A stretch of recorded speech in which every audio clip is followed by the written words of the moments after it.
आर्यन शहर की उस गली में पला बढ़ा था जहां सपने देखने की इजाजत तो थी, लेकिन उन्हें पूरा करने के साधन नहीं थे। उसके पिता एक छोटी सी फैक्ट्री में मजदूरी करते थे और माँ घरों में बर्तन धोती थीं। बचपन से ही आर्यन ने अभाव को बहुत करीब से देखा था, लेकिन उसके बावजूद उसकी आंखों में हमेशा कुछ अलग करने की चमक रहती थी। दूसरी तरफ उसी शहर के पॉश इलाके में जारा रहती थी, बड़े बिजनेसमैन की इकलौती बेटी।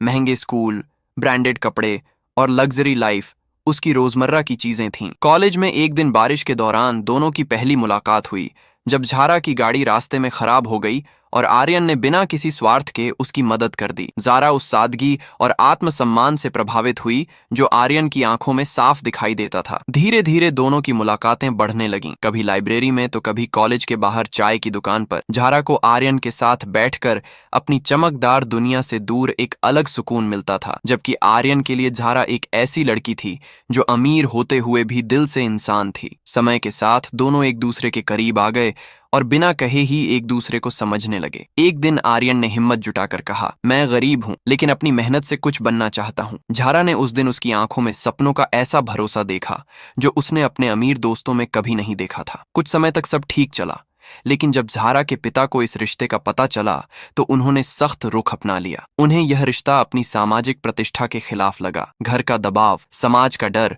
और भविष्य की चिंता जारा के दिल पर भारी पड़ने लगी। आखिरकार एक शाम जारा ने, सुनो आर्यन, हम दोनों कभी एक नहीं हो सकते हैं, इसलिए मैं तुमसे अब रास्ता अलग कर रही हूँ। यह रिश्ता आगे नहीं चल सकता। यह आर्यन के जीवन का सबसे बड़ा झटका था। उसने उस पल खुद को बहुत छोटा महसूस किया, जैसे उसकी सारी मेहनत और ईमानदारी बेकार हो गई हो। उस दिन उसके अंदर कुछ टूट गया, लेकिन उसी टूटन ने उसे नया आकार दिया। उसने तय कर लिया कि अब वह अपनी किस्मत खुद लिखेगा। अगले कई साल आर्यन के लिए किसी तपस्या से कम नहीं थे। दिन रात पढ़ाई, आर्थिक तंगी, समाज के ताने और अकेलापन उसके साथ चलता रहा, लेकिन उसने कभी हार नहीं मानी। वह जानता था कि अगर उसे अपनी पहचान बदलनी है तो उसे खुद को बदलना होगा। आखिरकार उसका संघर्ष रंग लाया और वह IAS बन गया। जब उसका नाम रिजल्ट लिस्ट में आया तो वही लोग जो कभी उसका मजाक उड़ाते थे आज उस पर गर्व करने लगे। कुछ साल बाद आर्यन उसी शहर का जिला कलेक्टर बन गया जहां कभी उसकी गरीबी उसका परिचय थी। किस्मत का खेल देखिए कि एक सरकारी मामले के सिलसिले में जारा को उसी ऑफिस में आना पड़ा। जब दोनों आमने सामने हुए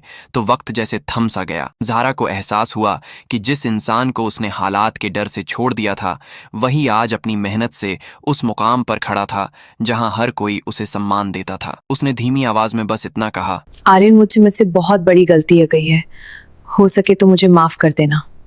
उस दिन झारा को समझ आया कि असली अमीरी पैसे में नहीं होती, बल्कि उस इंसान में होती है जो टूटकर भी खुद को खड़ा कर ले। आर्यन ने किसी से बदला नहीं लिया, लेकिन उसकी सफलता ही सबसे बड़ा जवाब बन गई।